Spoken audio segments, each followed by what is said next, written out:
This is from Matthew chapter 9, 35 to 38.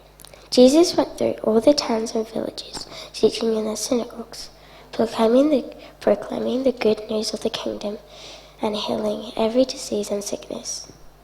When he saw the crowds, he had compassion on them, because they were harassed and helpless, like sheep without a shepherd. Then he said to his disciples, "The harvest is plentiful, but the workers are few.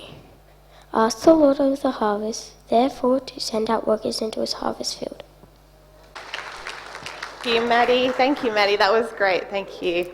Hi, everyone. My name is Bethany, and I'm the children's minister here at Warnbro. And my favourite part in being part of this church is this, all the mixes of ages and backgrounds in our church, and how I just love that we can come together like this and worship and celebrate our young people together as well.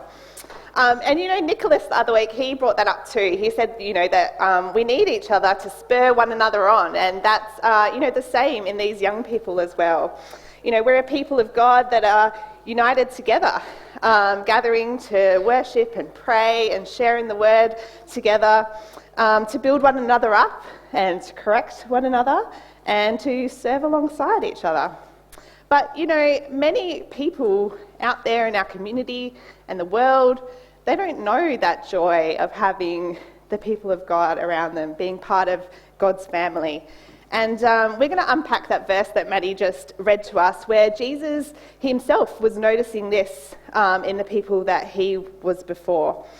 Jesus was going town to town, teaching and healing people. And it says in verse 36 that when he saw the crowds, he had compassion on them because they were harassed and helpless, like sheep without a shepherd. Jesus saw in the people in this crowd that they were troubled. They were harassed by the weight of the world, and they were helpless to do anything about their situation, like sheep without a shepherd. Who here has seen a sheep before? Yeah, I think everyone's seen a sheep before. What did you see that sheep doing? Who wants to tell me what they saw a sheep doing? Yeah, what did you see a sheep doing? Running under a fence. Running under a fence. Whew, they can be quick. Yes. Eating grass. They eat a lot of grass, don't they? Yeah, what did you see a sheep do? Just walking around, yep, chilling. They look pretty chill, don't they? One more, yep. Playing with the what? With their friends. Actually, that's what I was going to say next. The other week, I was driving to Serpentine, and I looked out in the field, and there were these little baby lambs, and they were like leaping around. They were literally like bounding, playing with each other, which was super cute. But yes, leaping, bounding, eating grass, looking like they're just chilling in the field. They're those sheep that I saw in that field, they had a fence around them, right? And the farmer had made sure that they had plenty to eat. He probably had his dogs nearby so that they were nice and safe from predators. But, sheep are just pretty much chill, grass-eating, bunches of wool, unless you're trying to do something that can give a nasty kick here and there. But other than that, they're pretty vulnerable, right? And you can imagine that out in the wild, it's a bit hard for us to imagine a sheep in the wild, isn't it? Because we see them cooped up so much. But a sheep in the wild must just be constantly looking for lots of grass to eat and quite vulnerable to predators and things around them, right? A little bit helpless, maybe harassed, like Jesus said. And Jesus was looking out over this crowd, and he could see that they were a bit like these lost sheep, wandering aimlessly and harassed by the pressures of life. And I don't know that much has changed between Jesus standing before that crowd then and now, has it? There's still a lot of people out there who are weighed down by the weight of the world, harassed and a bit helpless. Add into that nowadays, so much bombardment of pressures and people's opinions, right? The weight of living in a world of sin and brokenness and sickness. It's tough. And so many people are lacking that hope and purpose and are searching for truth, maybe in the wrong places, a little bit like a sheep in need of a shepherd. And Jesus talked a few times about sheep and shepherds to teach people about himself and God. And one of my favourites is in John 10, where he's describing a flock of sheep in a sheep pen. This is kind of what a sheep pen would have looked like back in Jesus' day.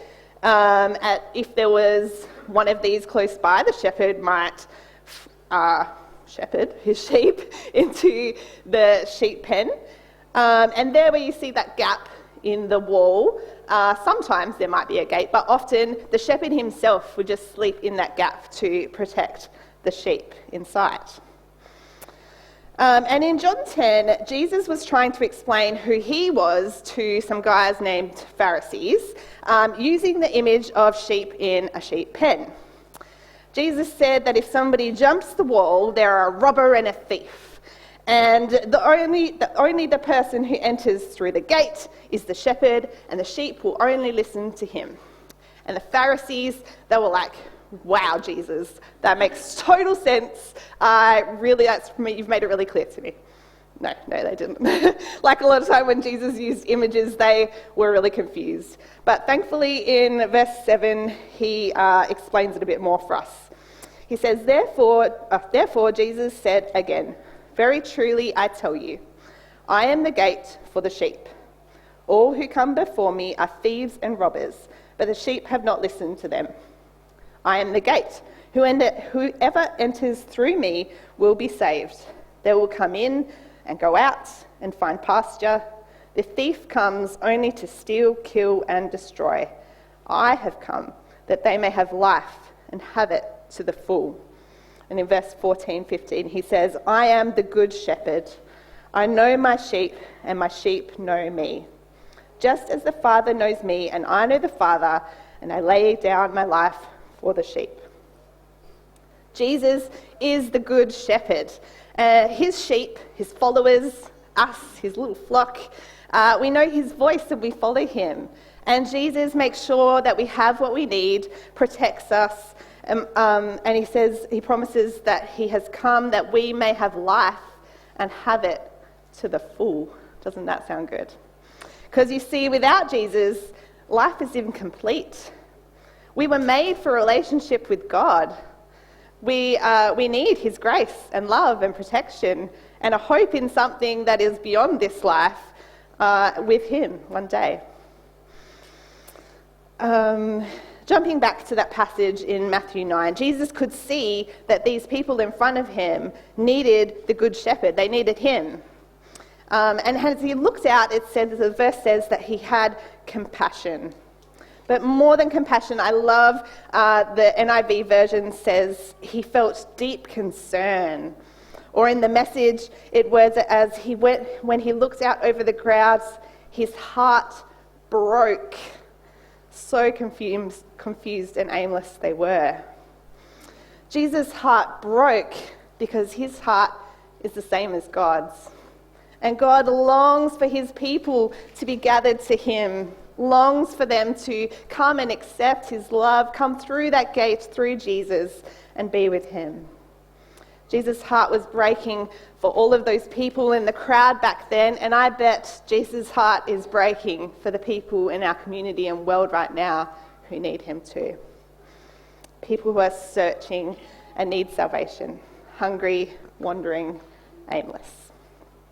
So broken-hearted, Jesus turned to his disciples, and it says in verse 37, he says, "The harvest is plentiful, but the workers are few." The harvest is plentiful. No, Jesus wasn't looking at the field behind the crowd. He's talking about the crowd. He's saying the crowd is the harvest. Jesus is saying all these people that are wandering and aimless and incomplete, they're waiting to be brought into him, like a bumper crop of harvest waiting to be brought in to the shed or silos. And there are so many people who need him and are lost and searching, ready to be brought into God now. But he said, the workers are few. How few workers? Now, right there in that moment where Jesus was stood, there was literally not very many workers, right? It's Jesus and his 12 friends, although they did have Jesus himself, so they had some advantages, right? They were a bit under-resourced, you could say. But if we agree that there's still a harvest out there now, there's still people lost and searching who need Jesus, then I think that's true today as well, that there's still not enough workers to bring them in to God, right? Yeah? You're allowed to nod. Yeah, cool. And you don't even have to look very far to see that, I think. Just alone in our church alone, I see it week in, week out. You know, the last couple of years at Toddler Jam, which it's part of my job here, I've seen literally hundreds of families coming into our church and very open to speak. And Mel's been up here a few times in the last year talking about how this great number of youth are choosing to spend their Friday nights here. And, you know, we have Mum's Bible studies that are bumping and overflowing, and every Sunday I've got new people on that sheet for my signing in a kids into kids church. The harvest is plentiful, even here at Warnbro, let alone in our community and the world. There are people here coming through our building that need Jesus, just as there are people out there in Rockingham and beyond that need him too. But Jesus says that the workers are few. They need somebody, right? These people need somebody to help bring them into God, bring them in. So who is going to go and tell them, right? Who will show them the love that our God has for them? Who will work the harvest? In Jesus' last words to his disciples, he said, "Go and make disciples," right? He said, "Go and make disciples. Go and share the good news. Act on it and bring the sheep into the pen. Go, get up and work the harvest. Tell people about Jesus." And my question to you is, are you answering that call to bring people in to Jesus, to share his love and light with them? I love that those teenagers and you guys shared with one another how they are doing that, how they have stepped up to answer this call from Jesus to share his light in their communities and their friends and dog parks and with their friends who live down south. And, you know, just thinking, even me, myself, you know, once I was out there, and it was the love and kindness that somebody showed me that brought me into Jesus, and here I am, standing on stage preaching his word. You know, these workers, though, these teenagers up here, they didn't get there on their own, right? They needed somebody to share Jesus with them.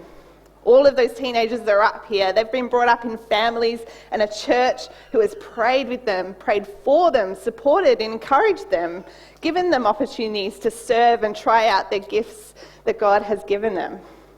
These workers need training as such. They need a place to grow and opportunities to learn and serve and a community around them. And likewise, when they bring in the harvest, when they bring people in, those people will need that too. They'll need community around them and those same things. So what does that look like? I think we need to be a church who are ready and raising up workers, to be workers of the harvest, to serve alongside them in the cafe, to help greet them at the door, to point them to ways to connect at the info table, to sit with them in kids' church and open the Bible and pray with them, to walk alongside our youth, to sit and have a cuppa with our mum at Toddler Jam, to be somebody leading a life group and encouraging each other to stick with it and, encouraging each other in this world. To be a church who go out as well and share Jesus in our workplaces, our communities, our schools. All these people out there there are people out there who are beaten down and helpless by the weight of this world, and they need life in Jesus. They need to have a taste of what life to the full looks like. Be a worker, be part of raising up workers. And in Matthew 38, verse 38 of what we were reading, Jesus calls us to pray for workers. He says, "Ask the Lord of the harvest, therefore, to send out workers into his harvest field." Or the Message version brings the emotion. He says, "On your knees and pray for harvest hands." Jesus calls his disciples and he calls us to be praying and seeking him for more workers, to be praying for those workers who are being raised up right now to go out and share Jesus with the world. Pray that God will be raising up these people, and pray that he will bring in that harvest to us to be raised up to be workers themselves. The harvest is plentiful, and Jesus is calling us to be a people who work that harvest, who help raise up those harvest workers, and who pray and seek God of the harvest. Let me pray for you guys before I hop down from here. Lord God, to those sitting in this room right now who may be feeling a little harassed and helpless by this world, God, I pray that they would see that you are the good shepherd who just wants to protect, hold, and lead them, God. And to those who are feeling that call to go out and share you, to be a worker of the harvest, God, I pray that you would fill them with boldness and courage and lead them to know what that looks like. And Lord, I pray for all of us as a church as a whole, that we would be a community that is supporting one another and building up and raising those workers for the harvest now and in the future until Jesus comes again. Lord, thank you so much for the people in our church who invest their time, energy and heart to serve you and encourage one another. Lord, you're amazing and we love you. Amen.